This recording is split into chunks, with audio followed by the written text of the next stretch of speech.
Hello and welcome back. Thank you for joining me today. We're going to have a very practice-oriented discussion today, and one that I hope inspires you to go forth and to practice. So, before we delve into any particulars from A Course in Miracles, let me just back up and have a broad discussion about all of spirituality, no matter what tradition or traditions you currently practice, if any, and no matter what tradition or traditions you were raised with, again, if any. All of spirituality, you'll find when you really, truly, honestly examine it, is about experience. It is about experience, no matter the tradition. So, yes, understanding the ideas of a tradition with the intellectual thinking mind does have some value. Yes, it does. That pales, and I do mean pales, in comparison to the foundational and significant and all important value of practical application and experience. As a student of A Course in Miracles, which many of you are, and if you're not, you may be thinking about it. There's something about this series of videos that has drawn you in today.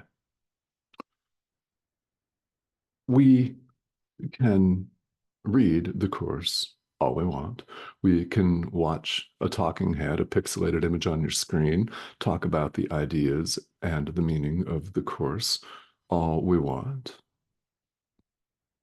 By the way, there are many of these pixelated images on screens, aren't there? This is just one of them. We can intellectualize all we want. And what really matters is not that, but our doing it, our practical application. You learn this course by doing it. Why? Because our experience proves to us that the ideas expressed herein are true. We demonstrate the truth of these ideas to ourselves by putting them into practice and learning from our own experience through practical, day to day, moment to moment application. Spirituality is all about experience. And that's just as true here with A Course in Miracles as it is with any other tradition.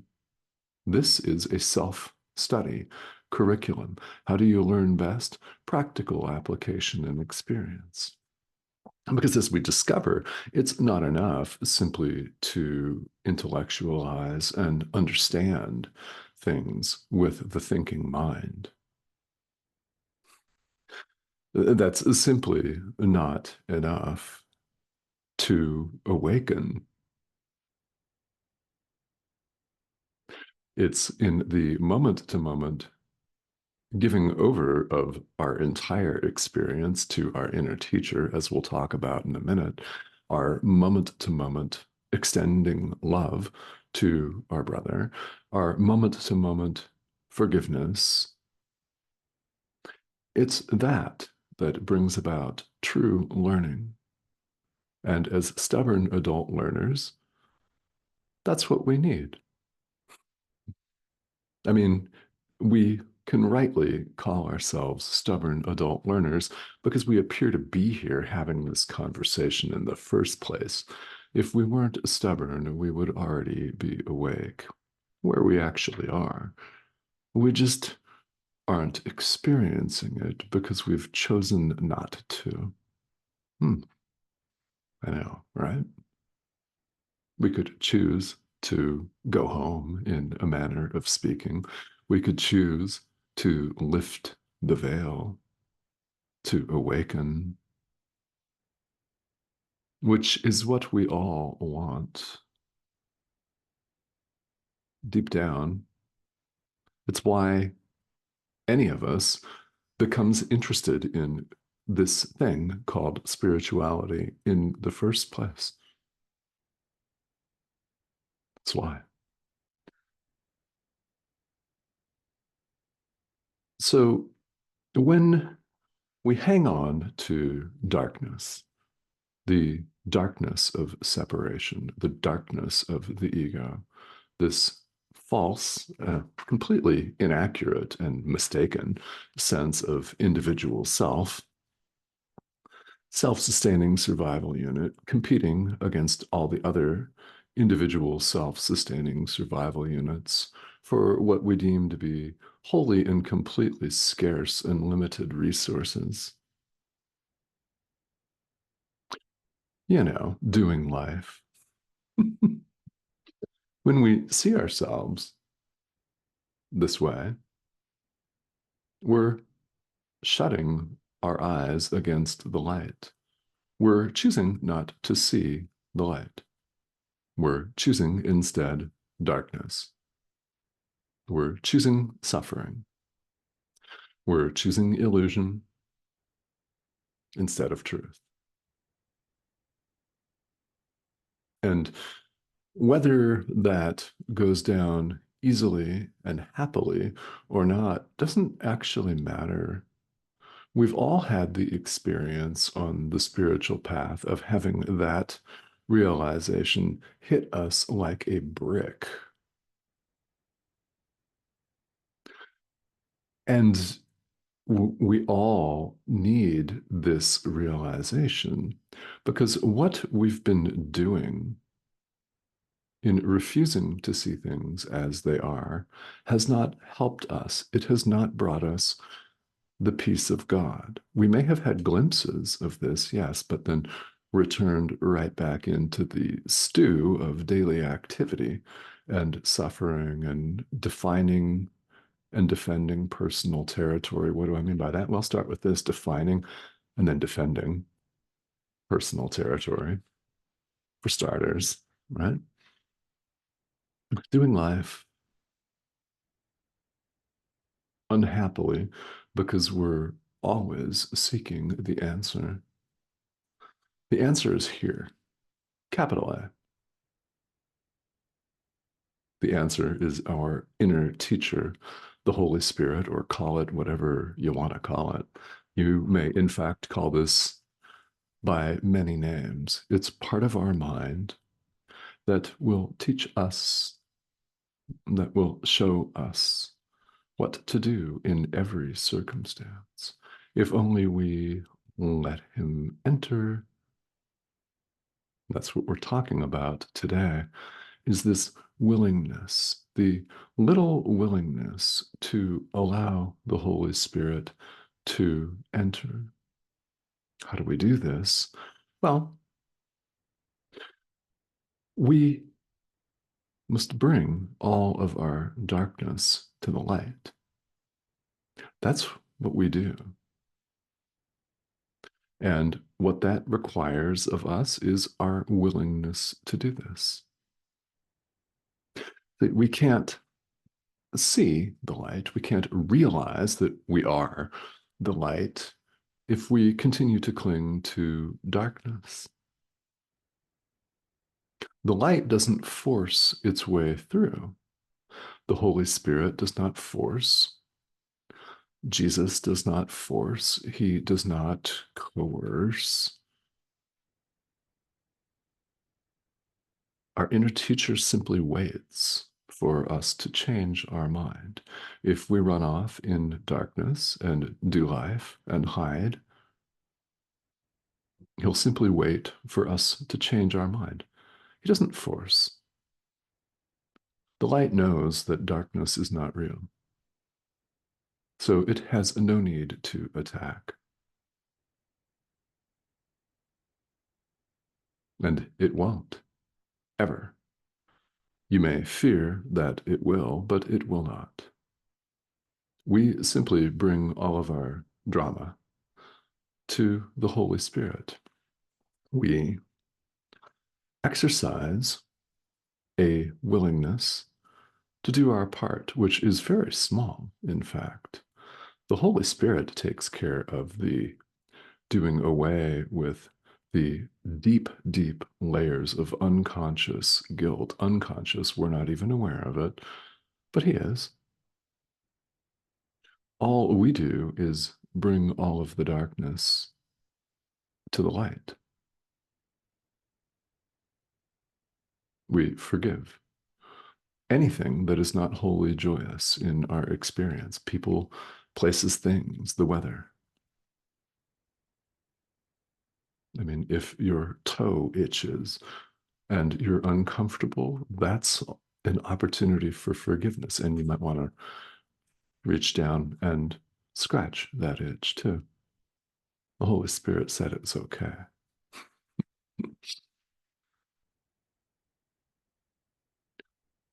We bring this little willingness to not hide anything or keep anything for ourselves. We allow light to shine away all darkness.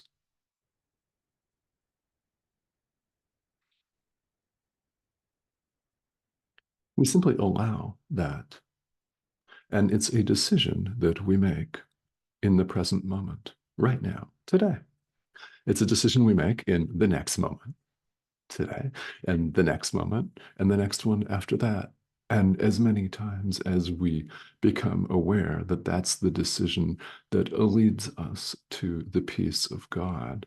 And we discover along the way that we're not really going anywhere, are we? We call this a journey, we call it a walk, a path. We're not actually going anywhere. We're simply lifting a veil and discovering that we are this peace, the light. You know who you are. Of course you do. Just let that sit for a minute. As often as you feel you must.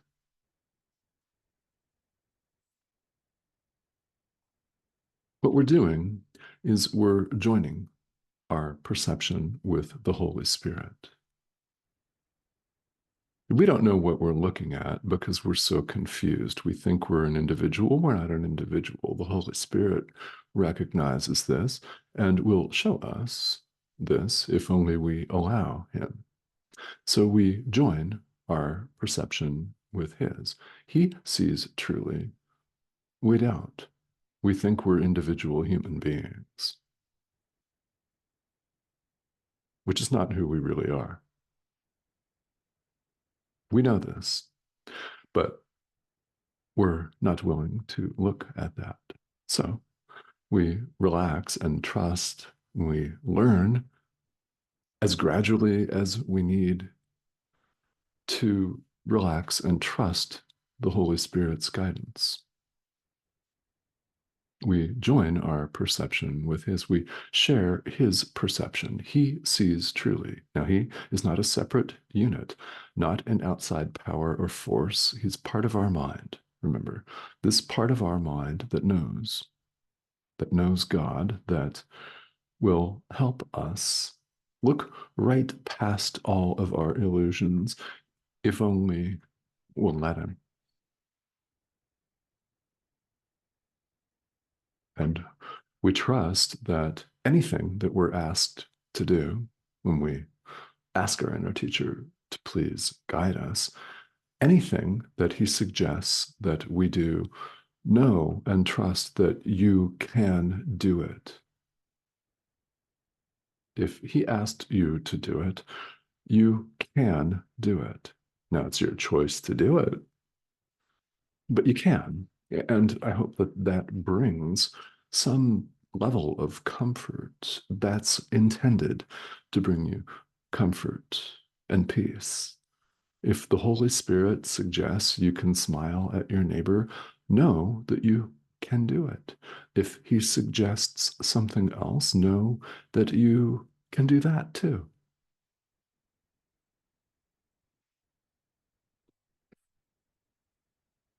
When we share the Holy Spirit's perception, everything fuses into oneness. There's one meaning, one purpose, one emotion, love. Everything fuses into one.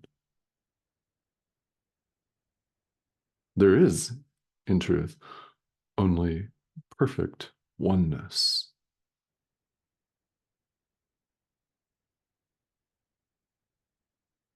So we learn to see things as they really are. From there, truth dawns of itself. So you may rightly be asking, what do I actually need to do in order to awaken? Well, we've been talking about that.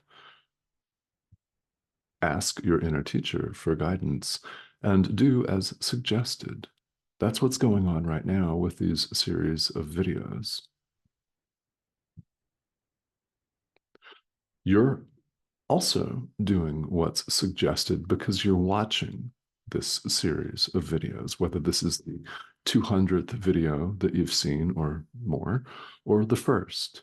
You're doing as suggested. You're answering the call of our inner teacher to awaken. And this call goes out to all of us all of the time.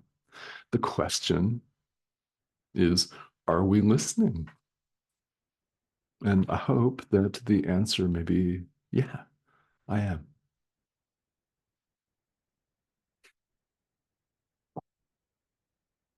True perception, when we begin to set the ego aside, is so clear, so bright, so intense, so radiant that it's beyond words. And when you begin to experience this, you won't want anything else. This is what God wills you to have because it's what you are, and you won't want anything else.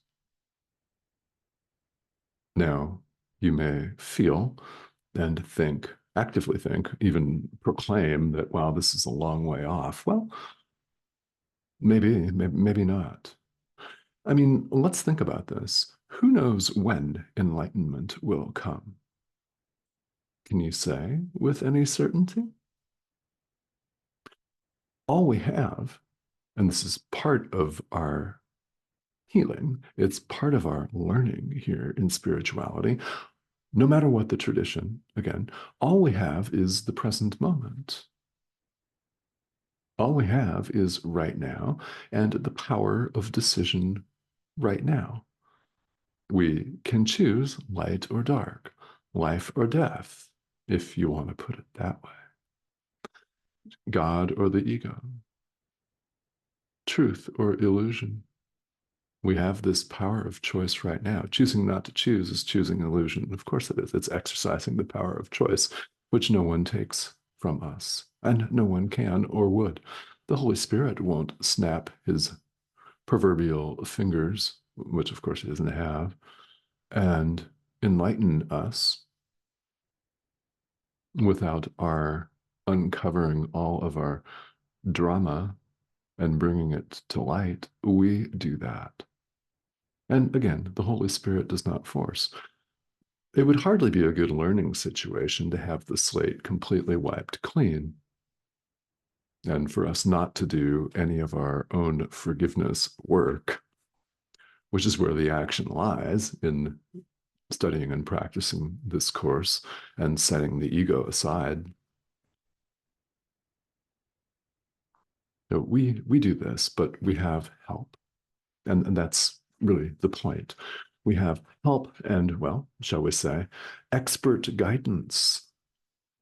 What more could we want but a loving and steady and certain guide who's certain of what will bring us peace?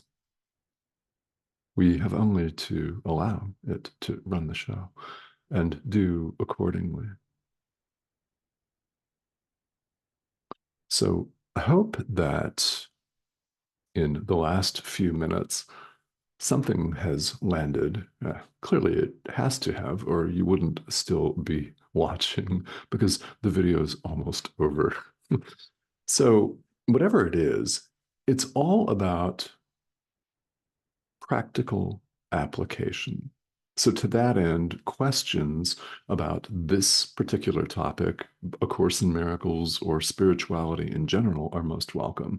Questions are perfectly welcome here. So, if you've got them, please feel welcome to leave them. And if you have not yet subscribed, please do that. This is the prompt here. Click that arrow in the corner of your screen and join us. It's a growing international community, and several videos appear here on YouTube each week. So I thank you. However, you came across this channel, thank you for tuning in and for joining me. It's all about A Course in Miracles. So, again, questions are bound to arise. If you've got them, please leave them, and I will see all of you very soon.